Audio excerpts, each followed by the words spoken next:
జై శ్రీకృష్ణ.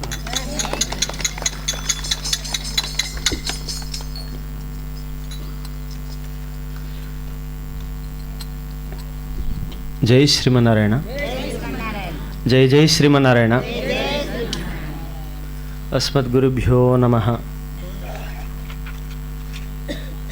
కళ్యాణాద్భుతగాత్రాయ కామితార్థప్రదాయని శ్రీమద్వేంకటనాథాయ శ్రీనివాసాయ మంగళం. శ్రీమతే రామానుజాయ నమః. వసుదేవసుతం దేవం కంసచాణూరమర్ధనం దేవకీ పరమానందం కృష్ణం వందే జగద్గురుం. రుక్మిణీకేళి సంయుక్తం పీతాంబరసుశోభితం అవాప్త తులసీగంధం కృష్ణం వందే జగద్గురుం. భగవద్బంధువులకు మనవి. భగవద్బంధువులు అంటే భాగవత సంబంధం కలిగినది అని అర్థం. అంటే భగవంతుని వలన సంబంధం కలిగితే మన బంధుత్వము అవుతుంది. అంటే మన కుటుంబీకుల వల్లనో లేక దూరపు బంధువుల వల్లనో అక్కా చెల్లెళ్ళు అన్నాతమ్ముల వల్ల కలిగే బంధం వేరు. వారిది ఎక్కడ వరకు ఉంటుంది అంటే మన రాష్ట్రం వరకో మన జిల్లా వరకో మన గ్రామముల వరకో విస్తరించి ఉంటుంది. కానీ భగవంతుని వలన ఏర్పడ్డ బంధం వలన ఇలాగో ఇంతమందిని ఒకే చోట చేర్చి కొంత భగవత్ విషయాలు చెప్పుకునేటువంటి భాగ్యాన్ని మనకు ఆ స్వామి ఆ పరమాత్ముడు ప్రసాదించాడు. కాబట్టి ఆయన యొక్క బంధుత్వం మరి ఎంతవరకు ఉంటుందయ్యా అంటే ఖండాంతరాలు దాటి దేశ విదేశాలు దాటి ఉంటుందట కదా. మనందరం కూడా భగవత్ బంధువులము. అందుకే ఈ చోట భగవంతుని వలన ఆ పరమాత్ముని వలన ఈరోజు ఏకాదశి పర్వదినాన ఇక్కడ అందరం కూడా మమేకమై చక్కటి భగవత్ విషయాలు సంగ్రహించుకొని భాగవతోత్తములు చెప్పినటువంటి విషయాలను వింటూ కూడా మన జన్మను సార్థకతం చేసే దిశగా పయనిస్తున్నాం. మరి ఇలాంటి విషయాలు చెప్పుకునేటువంటి అవకాశము మన సత్సంగ సదనము ఇస్తున్నది కదా. ఇలాంటి అవకాశము ఎన్ని సంస్థలు ఇస్తున్నాయి అంటే నాకు తెలిసి చాలా తక్కువ ఉన్నాయి. అందులో ముఖ్యమైనది మన సత్సంగ సదనం అని చెప్పుకోవడంలో గర్వపడాలి మనందరం కూడా. ఎందుకంటే ఎక్కడో ఒక క్షేత్రంలో ఒక ఉత్సవం జరుగుతుంది అంటే ఫలానా వాళ్ళు వచ్చి వెళ్తూ ఉంటారు. కానీ సత్సంగ సదనానికి మాత్రం ఉత్సవంతో సంబంధం లేకుండా ఒక చోట ఈ కార్యక్రమం అవుతుంది అనగానే అందరూ కూడా ఉదయాన్నే నిద్రలేచి చక్కగా భగవంతుని మనసు నిండా తనువు నిండా నింపుకొని ఆ సత్సంగానికి వెళ్ళి అక్కడ వేరే ఆలోచనే లేకుండా చింత మొత్తం భగవాను మీదనే, వేరేటువంటిది మనసులో రాకుండా ఆ గోవిందరాజు వారు ఆ కాలంలో చేసి మనందరినీ కూడా మంచి సాన పెట్టి ఇలా తయారు చేశారు కదా. అందుకే అక్కడికి వెళితే చాలా ప్రశాంతత వస్తుంది. మనసు వేరే చోటికి వేరే వ్యాపకాల వైపు వెళ్ళనివ్వదు. ఆ క్షేత్ర మహిమ అటువంటిది. అలాంటి క్షేత్రం నుంచి ప్రతి సంవత్సరము కార్తీక ఏకాదశి రోజున ఒక్కొక్క గ్రామంలో కావచ్చు ఒక్కొక్క చోట ఇలా సత్సంగాన్ని ఏర్పాటు చేసుకొని అందరూ కూడా ఒక చోట చేరి భగవత్ విషయాలు చెప్పుకునేటువంటి సందర్భంలో ఇంతమంది ఒక చోట, అది సత్సంగ క్షేత్రం కాకున్నా అక్కడి నుంచి వచ్చినటువంటి సందర్భం కాబట్టి ఇంతమంది ఒకే చోట చేరి ఇన్ని విషయాలు చర్చించుకునేటువంటి అవకాశము మనకు ఆ భగవానుడు కల్పించినందుకు మనందరి జన్మ ధన్యము కదా. అయితే ఎప్పటిలాగానే మనము ఒక భగవత్ విషయం చెప్పుకోవాలి కాబట్టి ఈరోజు ఆ పరమాత్ముని అనుగ్రహం చేత, పెద్దల ఆశీర్వచనం చేత కొన్ని కృష్ణ లీలలు చెప్పడానికి మీ ముందుకు వచ్చాను. అయితే ప్రతి మతానికి ఒక గ్రంథం ఉంటుందండి. క్రైస్తవులకు బైబిల్, మన ముసల్మాన్లకు ఖురాన్ లాంటి గ్రంథాలు ఉన్నాయి. కానీ మన హైందవ మతానికి ఎన్ని గ్రంథాలు ఉన్నాయండి? చాలా ఉన్నాయి.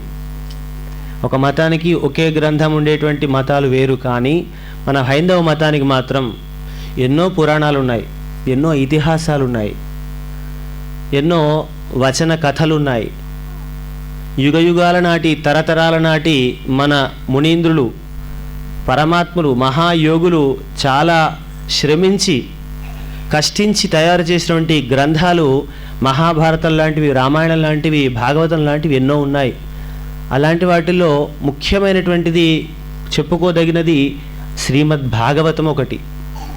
నిన్నటి వరకు మీరంతా కూడా శ్రవణం చేసి ఉన్నారు. సాక్షాత్తు ఆ పరమాత్ముడు అంశందున్నటువంటి నంబి వేణుగోపాలాచార్య స్వామి వారి చేత మీరందరూ కూడా చక్కగా పరవశించిపోయారని అనుకుంటున్నాను. అలాంటి భాగవతం నుంచి ఒక చిన్న పుటను తీసుకొని ఒక అంశాన్ని తీసుకుంటే రుక్మిణీ కళ్యాణ ఘట్టం ఈరోజు మీ అందరికీ కాస్త చెప్పాలని ప్రయత్నం చేస్తున్నాను భగవంతుని కృప చేత. అయితే మీ అందరికీ తెలిసిందే మన కృష్ణలీలలు. రుక్మిణీ కళ్యాణము, రుక్మిణి అమ్మవారు శ్రీకృష్ణ పరమాత్ముని కళ్యాణమాడాలి అని అనుకుంటున్న తరుణంలో తన తండ్రి అయినటువంటి మరియు తన అన్నగారైనటువంటి రుక్మ తనకు ఇష్టం లేకుండా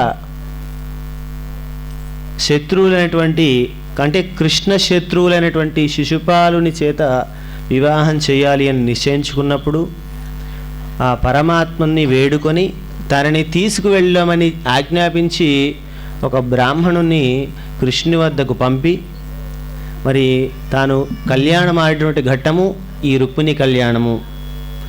అయితే పాండవుల అంతం చూడాలని చెప్పేసి అశ్వత్థామ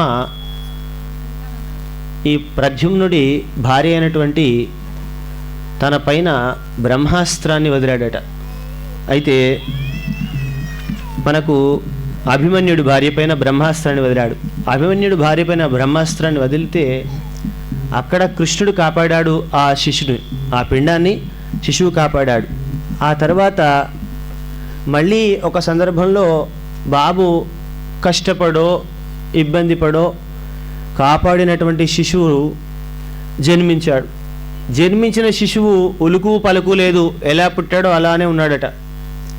లేపితే లేవడు, పిలిస్తే పలకడు. అలాంటి శిశువు మరి తండ్రి గారి స్పర్శ చేత మరి పలుకుతాడేమో అని చెప్పేసి అప్పటికే పాపం ఈ పద్మవ్యూహంలో అన్యాయంగా ఈ అభిమన్యుణ్ణి వాళ్ళు అంతమొందించారు. పోయినటువంటి అభిమన్యుడు మళ్ళీ తిరిగి వస్తాడా, బాబుకి తండ్రి స్పర్శ కావాలని చెప్పి ఆలోచిస్తున్న తరుణంలో మళ్ళీ కృష్ణుడే వచ్చి మళ్ళీ అభిమన్యుణ్ణి మళ్ళీ సృష్టించి తండ్రి స్పర్శ చేత బతికేటట్టు చేశాడు ఆ శిశువును. అలా ఆ శిశువు 2 సార్లు 3 సార్లు అనేక పరీక్షలకు లోనై వృద్ధి చెంది పైకి వచ్చాడు, బ్రతికి బట్ట కట్టగలిగాడు. అందుకనే ఆ శిశువుని చాలా పరీక్షలు పడ్డాడు కాబట్టి పరీక్షిత్తు అని పేరు పెట్టి ఆయన్ను ఒక మహారాజుగా చేసింది మన ఇతిహాసం. అయితే అలాంటి సందర్భంలో కృష్ణ మహర్షి యొక్క, అంటే కృష్ణుడి యొక్క లీలలు చెప్పుకునే తరుణంలో మనము ఈ రుక్మిణీ కళ్యాణ ఘట్టంలో మొట్టమొదటగా ఎలా ప్రారంభమైంది ఈ ఘట్టం అనేటువంటి విషయాలు కొన్ని తెలుసుకునేటువంటి ప్రయత్నం చేద్దాం.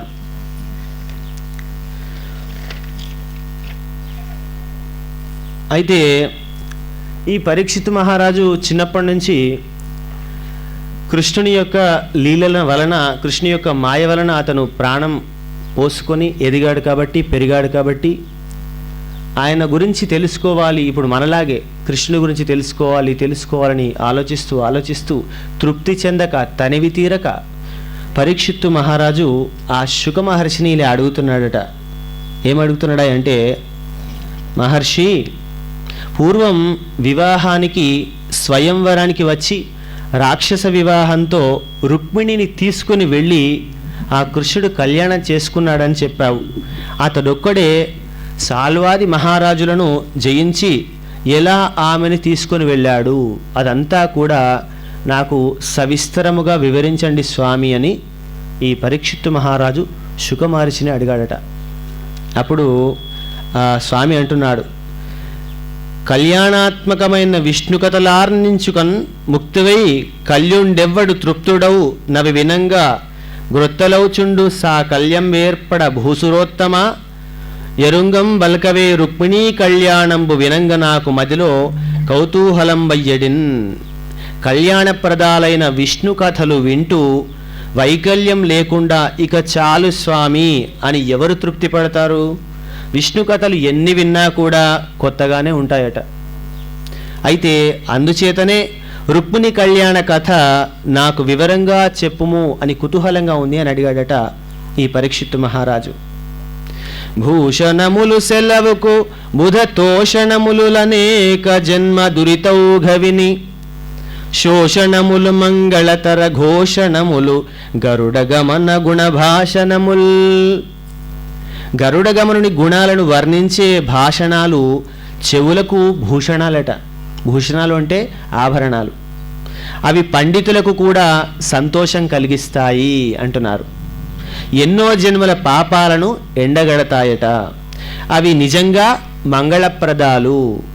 అంటే విష్ణుమూర్తికి సంబంధించినటువంటి విషయాలు, కథలు, ఇతిహాసాలు ఏవి విన్నా కూడా శ్రవణానందకరమే. ఎన్నిసార్లు విన్నా, ఈ భాగవతం ముఖ్యంగా ఎన్నిసార్లు విన్నా మళ్ళీ కొత్తగానే ఉంటుంది, వినాలనే అనిపిస్తుంది, తనివి తీరదట. అందుకే మనం ప్రతి సంవత్సరం కూడా అక్కడి నుంచి జగిత్యాల నుంచి స్వామివారిని పిలుచుకుంటున్నాం, మళ్ళీ సప్తాహాలు చేయించుకుంటూనే ఉన్నాం. ఎన్నిసార్లు విన్నా తనివి తీరది. వారికి ఇంకొక ప్రత్యేకమైన విషయం ఇచ్చి చెప్పండి స్వామి అనలేకపోతున్నాం. ఎందుకంటే భాగవతం అనేటువంటిది అలా ఉంటుంది. అందులో రుక్మిణి కళ్యాణం ఒక చిన్న సంపుటి లాంటిది. అయితే అలా అడిగి ఉన్నాడట పరీక్షిత్తు. అంటే శకుడు అంటున్నాడు, వినుము విదర్భదేశమున వీరుడు కుండిన భర్త భీష్మకుండను నొకడొద్దరాజు గలడాతనికే ఉరు పుత్రులగ్రజుండనయు రుక్మిణా పరగునందరకు గడగొట్టు చెల్లెలై మనుజవరేణ్య పుట్టెనొక మానిని రుక్మిణా ప్రసిద్ధయై. వినండి స్వామి, విదర్భ దేశంలో కుండినాపురానికి ఒక రాజు ఉన్నాడు. అతడు భీష్మకుడు. రాజు పేరు ఏమిటట? భీష్మకుడట. అతను చాలా మంచి రాజు. మంచి రాజు అంటే ఏమిటండి? రాజే మంచివాడు కదా, మంచివాడైతేనే రాజుని చేస్తాం కదా అంటే కాదు. మంచివాడు అనుకుని రాజుని చేస్తే రాజ్యము మంచిగా ఏలితే మంచి రాజు అవుతాడు. రాజ్యం బాగా పరిపాలిస్తాడని ఒకరిని ఎన్నుకొని రాజ్యాన్ని అప్పగించి పరిపాలించమని మనం ఎన్నుకుంటే అతడు చక్కగా సాక్షాత్తు కన్న తండ్రి పిల్లలను ఎలా చూస్తారో అలా ప్రజలను పాలించినప్పుడే కదా మంచిరాజు. ఇది లేదు, ఈ ఇబ్బంది లేదు, ఈ బాధ లేదు, అన్నీ ఉన్నాయి నాకు, మా సమస్య ఏది అని అడగగానే తీర్చినప్పుడే కదా మంచిరాజు అవుతాడు. కావున అన్నీ మంచి పనులు చేస్తూ ఉన్నాడు కాబట్టి ఇక్కడ భీష్మకుడు ఈ కుండలికి మంచి రాజు అయ్యాడు. అందుకే మంచిరాజు అన్నారు. అతనికి సంతానము 5గురట. అందులో పెద్దవాడు రుక్మి, తరువాత రుక్మరథుడు, రుక్మబాహువు, రుక్మకేశుడు, రుక్మనేత్రుడు. అందులో ఈ 5గురు సంతానంలో అందరికీ చివరగా లక్ష్మీ స్వరూపిణి సాక్షాత్తు రుక్మిణీదేవి జన్మించిందట. 5గురు అబ్బాయిలలో రుక్మిణి అంటే ఒక్కతే ఆడపిల్ల. ఎంత పరమానందం చూడండి. ఒక్క ఆడపిల్ల ఉంది, 5గురు అన్నదమ్ములు ఉన్నారు అంటే ఎంత సౌభాగ్యవతి ఆమె, ఎంత అదృష్టవంతురాలు. ఈగ కూడా వాళ్ళనియరు, అవునా? ఒక్కతే ఆడపిల్ల ఉంటే మనలో ఎలా ఉంటుందో మీ అందరికీ తెలుసు. ఒక అన్న ఏమైనా సమస్య తెచ్చిపెట్టినా మరొక అన్న దగ్గరికి వెళ్ళి సమస్య చెప్పుకోగానే తీరుతుంది. అలాంటి సందర్భము రుక్మిణి అమ్మకు తన అన్నల వలన వచ్చింది. బాలేందురేఖతోచిన లాలితయగు నపరదిక్కులాగున ధరణీ పాలు నిగేహము మెరసెను బాలిక జన్మించి ఎదుగా భాసురమగుచున్. విదయనాటి చంద్రరేఖతో లాలింపబడిన పశ్చిమ దిక్కువలే బాలిక పుట్టి చక్కగా పెరుగుతుంటే మహారాజు గృహం భాసిల్లిందట. అవును మరి, అందరూ మగపిల్లలుంటే ఇల్లు కళే ఉంటుందండి. ఒక్క ఆడపిల్ల లేని ఇల్లు ఉన్నా లేనట్టే కదా. లక్ష్మీ స్వరూపిణి గల్లు గల్లుమని గజ్జలు వేసుకుని చిన్న చిన్న బుడిబుడి అడుగులు నడుస్తూ ఉంటే ఆ ఇంట్లో ఆ ఆనందమే వేరు. ఆడపిల్ల ఉండాలి. ఆడపిల్ల వలన సంతతి పెరుగుతుంది, ప్రేమ పెరుగుతుంది. మగవాళ్ళు సమాజంలో వంశోద్ధారకులనివ్వచ్చుగాక, కానీ ప్రేమ శాశ్వతంగా ఒక్క ఆడపిల్ల వలనే సాధ్యము. కాబట్టి ఇక్కడ ఆ భీష్మకుడు సంతోషపడుతున్నాడు, పరవశిస్తున్నాడు. ఎందువల్ల అంటే ఇలా చంద్రరేఖతో విదయనాటి చంద్రరేఖ అన్నాడు ఇక్కడ పోతనామాత్యులు. విదయనాటి చంద్రుడు అంటే నెలపొడుపు. అప్పుడప్పుడే వికసిస్తున్నటువంటి తామర పుష్పం యొక్క మొగ్గను చూస్తే పరమానందం కలుగుతుంది మనకు. అలాంటి విదయనాటి చంద్రరేఖతో లాలింపబడిన పశ్చిమ దిక్కు వలె, పశ్చిమ దిక్కున సూర్యుడు అస్తమిస్తాడు, చంద్రుడు ఉదయిస్తాడు. కాబట్టి చంద్రరేఖతో ఇక్కడ పోలిక మన పోతనమాత్యులు పోల్చారు. అలా పెరుగుతుంటే మహారాజు గృహము భాసిల్లింది, వర్ధిల్లింది. అంటే ఐశ్వర్యాలతో ఆరోగ్యాలతో కళకళలాడుతూ ఎదిగింది అని చెప్పేసి అర్థం అన్నమాట. మరియు దినదిన ప్రవర్ధమానమయ్యే, రోజు రోజుకు కూడా ఆడపిల్లలు తొందరగా పెరుగుతారండి. అబ్బాయిలు ఎన్ని రోజులు ఉన్న వాడిని ఇలాగే ఉన్నాడు అని అనిపిస్తుంది, కానీ ఆడపిల్లలు తొందరగా ఎదిగిపోతారట. పేర్వర బొమ్మల పెండ్లిళ్ళు సేయుచు నబలతోడవియ్యంబులందు గుజనగూళ్లను గొమరొప్ప వండించి చెలులకు బెట్టించు చెలువు మెరసి రమణీయ మందిరారామదేశంబుల బువుదేగలకును బ్రోదివెట్టు సదమలమణిమయ సౌధభాగంబుల లీలతో భర్మడోలికలనూగు బాలికలతోడ జలరేగి బంతులాడు శారీకారి పంక్తికి చదువు చెప్పి బర్హి సంఘంబులకు మురిపములు గరవు మదమరాళంబుల కుజూపు మందగతుల్. రుక్మిణి అమ్మ చిన్నప్పుడు బొమ్మల పెళ్ళిళ్ళు చేస్తూ చేస్తూ చెలికత్తెలతో స్నేహితురాళ్లతో వియ్యమందుకుందట. మీరు అబ్బాయి తరఫున వాళ్ళు, మేము అమ్మాయి తరఫున వాళ్ళము, మనము ఇచ్చిపుచ్చుకునే వాళ్ళము అని చెప్పేసి చిన్నప్పుడు బొమ్మల పెళ్ళిళ్ళు చేసుకునేవాడు. ఇప్పుడు ఆటలన్నీ కనుమరుగైపోయాయి.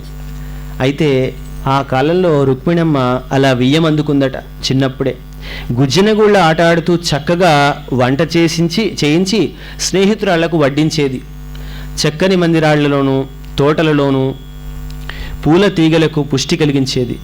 మణిమయ సౌధాల్లో బంగారు తూగుటుయ్యలలోగేది. బాలికలతో ఉత్సాహంతో బంతులాడేది. ఏమి సౌభాగ్యం ఆమెది! 5 అన్నలున్నాక ఐశ్వర్యానికి లోటుంటుండా? మణిమయ సౌభరాలలో ఉయ్యాలలుగిందట.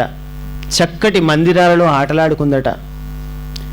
పూలతీగలకు పుష్టి కలిగించింది. పూలతీగలను మొక్క పెంచి పోషించి దానికి పండ్లు పూలు అలా మొదలగునవి వచ్చే వరకు, అది మానుగా మారి మనకు నీడనిచ్చే వరకు పెంచితే పూలతీగలకు పెంచి పోషించింది అనేటువంటి అర్థం వస్తుంది. అయితే బాలబాలికలతో ఉత్సాహంతో బంతులాడేదట.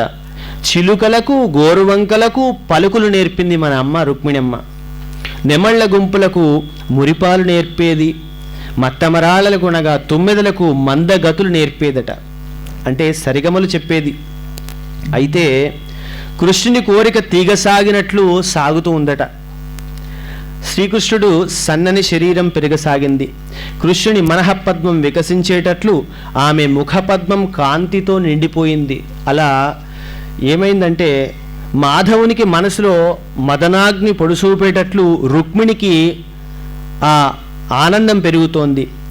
కృష్ణునికి ధైర్యం సన్నగిన్నేటట్లు రుక్మిణి నడుము సన్నగిల్లింది. హరికి ప్రేమబంధం పెరిగినట్లు రుక్మిణికి కేశబంధం పెరుగుతోంది. పద్మాక్షుని వలన ప్రమదం నిండున్నట్లు ఆమెకు యౌవనం నిండింది.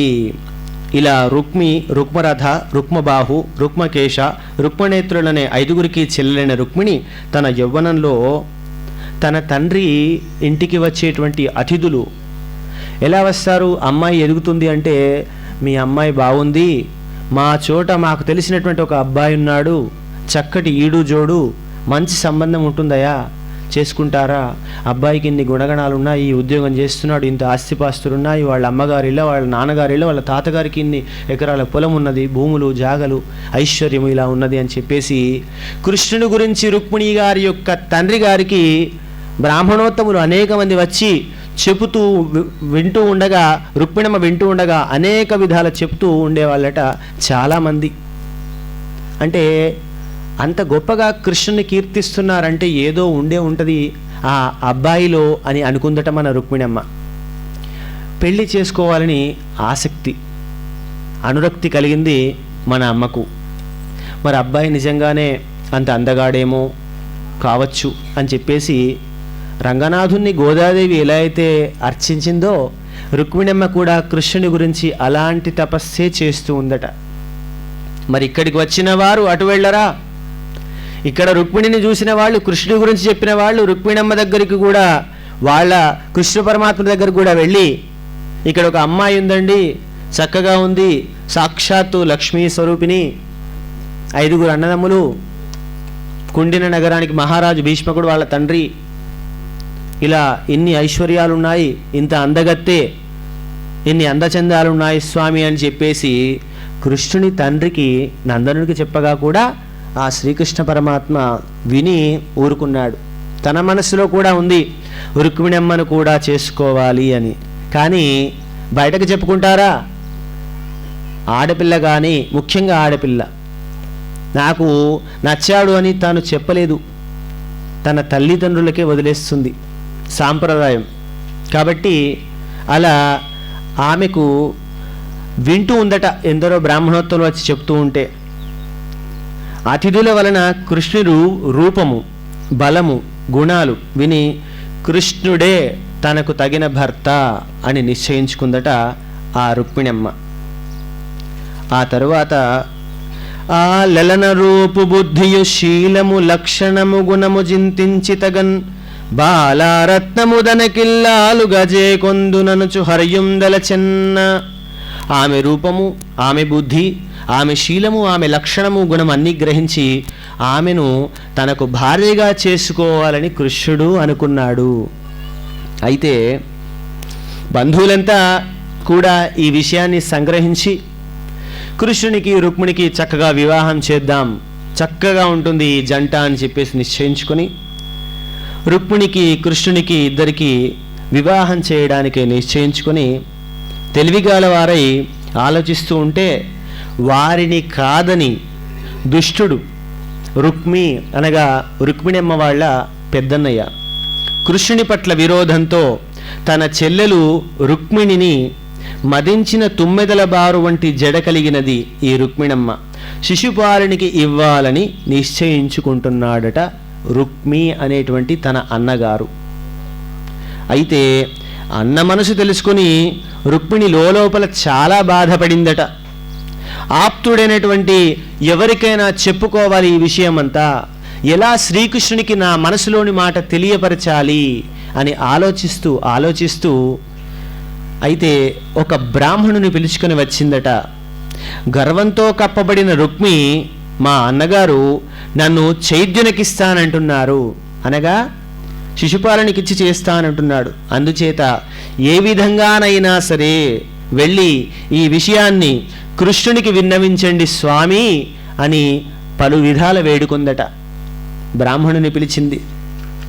అనేక విధాల చెప్తూ ఉందట, కృష్ణ పరమాత్మ నాకు నచ్చాడు, తనకు నచ్చని వివాహం చేస్తే ఏ ఆడపిల్ల బ్రతుకుతుందయ్యా, మనసులో ఒకరు బయట ఒకరు ఉండడం సాంప్రదాయం కాదు, కాబట్టి తప్పకుండా ఈ విషయాన్ని ఎవరికీ తెలియకుండా నీవు సుగుణాత్ముడవు, నీవు నమ్మదగిన వ్యక్తివి, నీవు బ్రాహ్మణులలో ఉత్తముడవు, కాబట్టి ఎలా నేనైతే మీకు విన్నవించానో ప్రభు, అలాగే సాక్షాత్తు కృష్ణ పరమాత్మునికి రహస్యంగా తెలుపుమని వేడుకుందట మన రుక్మిణమ్మ ఆ బ్రాహ్మణుణ్ణి.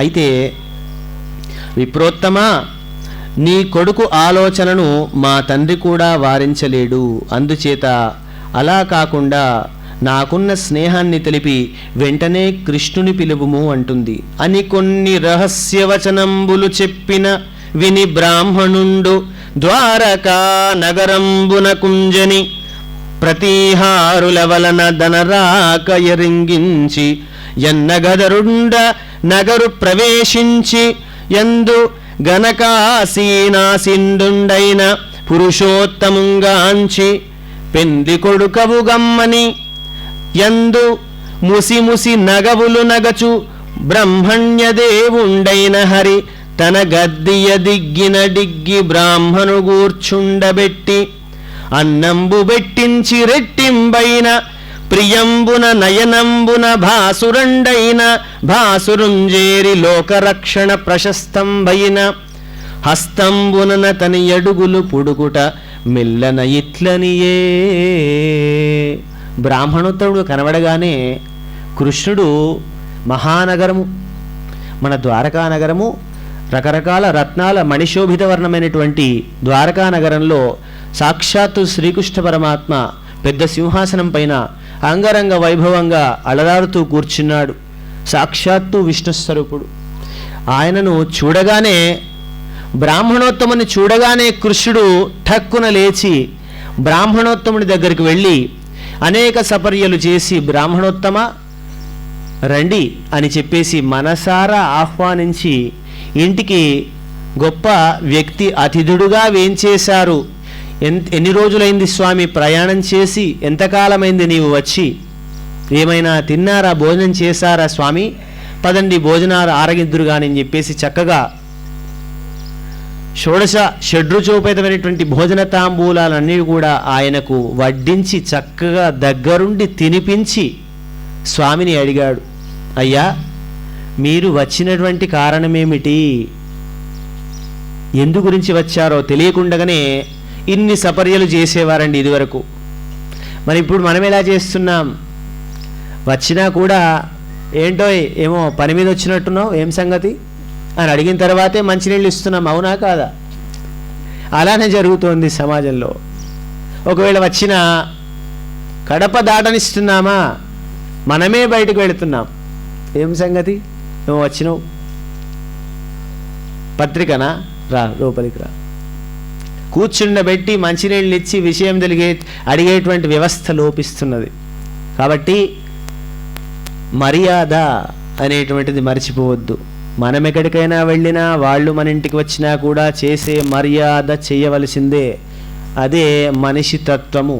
భగవంతుడే సాక్షాత్తు శ్రీమన్నారాయణుడే సింహాసనం దిగివచ్చి బ్రాహ్మణుడు కనిపిస్తే అయ్యా అని చెప్పేసి నమస్కారం చేసి సపర్యలు చేసి పాదపద్మాలకు అర్చన చేసి కాళ్ళు కడిగి భోజన తాంబూలాలు సమర్పించిన తరువాత, మహాప్రభు మీరు వచ్చినటువంటి కారణం ఏమిటయ్యా, ఎందుగురించి ఏం చేశారు, మా వైపు మీరు వచ్చారు, అసలు ఎక్కడి నుంచి వచ్చారు, ఎంత దూరం నుంచి వచ్చారు, మీరు అసలు ఎక్కడి నుంచి వచ్చాడో కూడా తెలియకముందే ఎన్ని సపర్యలు చేశాడు మన కృష్ణ పరమాత్మ.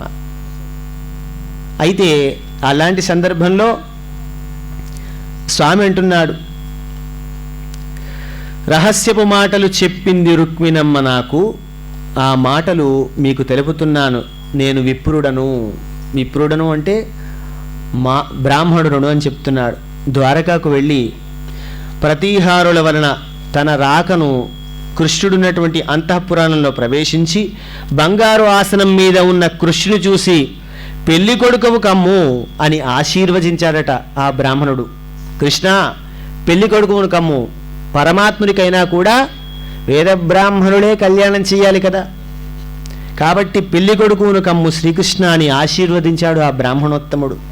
అప్పుడు కృష్ణుడు ముసిముసి నవ్వులు నవ్వుతూ తన గద్దె దిగి రెట్టించిన ప్రీతితో నీతితో ప్రకాశించే ఆ విప్రుని చేరి లోకరక్షణలో ప్రసిద్ధి వహించిన చేతితో ఆయన పాదాలు ఒత్తుతూ కూడా మెల్లిగా మెల్లిగా జగతి సురేశ్వర సంతోష చిత్తుండవైయున్న నీ ధర్మమతి సులభము వృద్ధ సమ్మతమిది విత్తమయ్యది అయిన బ్రాపింప హర్షించు బ్రాహ్మణుండు తన ధర్మమున నుండు ధరలాడా ధర్మంబు కోరికల్లతనికి గురియచుండు సంతోషిగాడేని శక్రుడైన నశించు నిర్ధనుండైనను నిద్రవోవు సంతసించేని సర్వభూత సుహృత్తములకు ప్రాప్తలాభముదితమాన అసులకు శాంతులకున్ సుజలకున్ గర్వహీనులకున్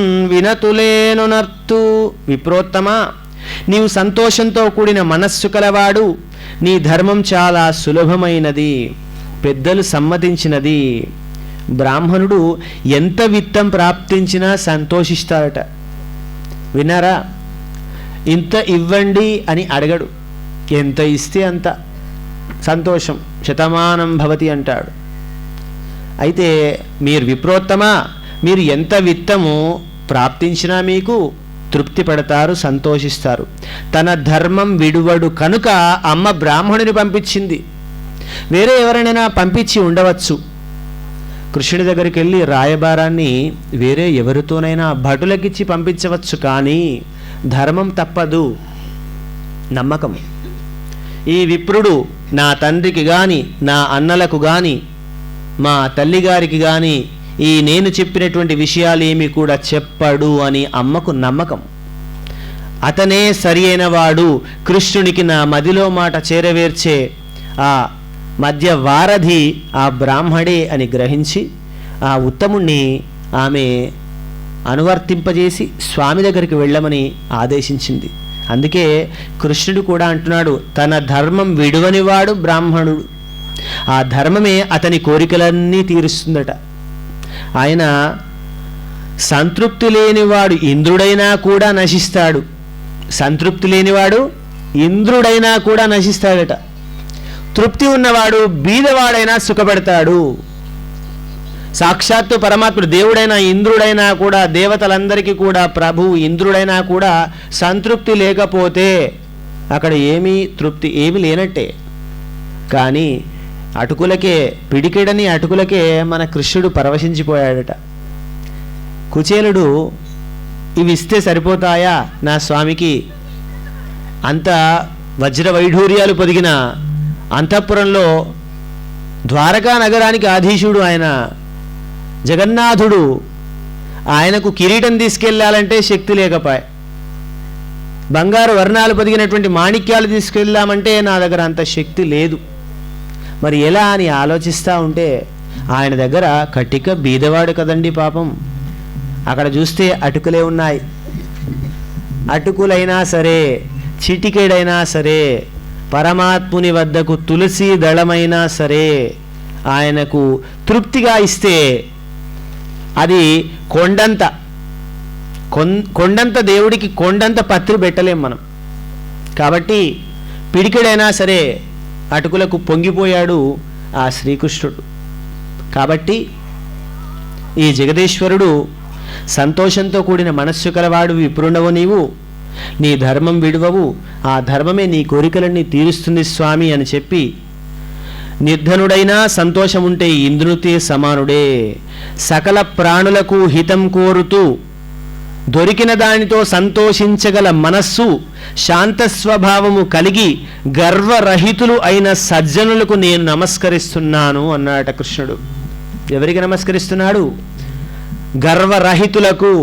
నాది నేను అనేటువంటిది ఎవరికైతే ఉండదో వాళ్ళకి పరమాత్ముడు కూడా నమస్కారం చేస్తాడట. అంతా మీదే, అన్యదా శరణం నాస్తి త్వమేవ శరణం మమ తస్మాత్ కారుణ్యభావేనో రక్షరక్షో జనార్దన. అస్థిరం యవ్వనం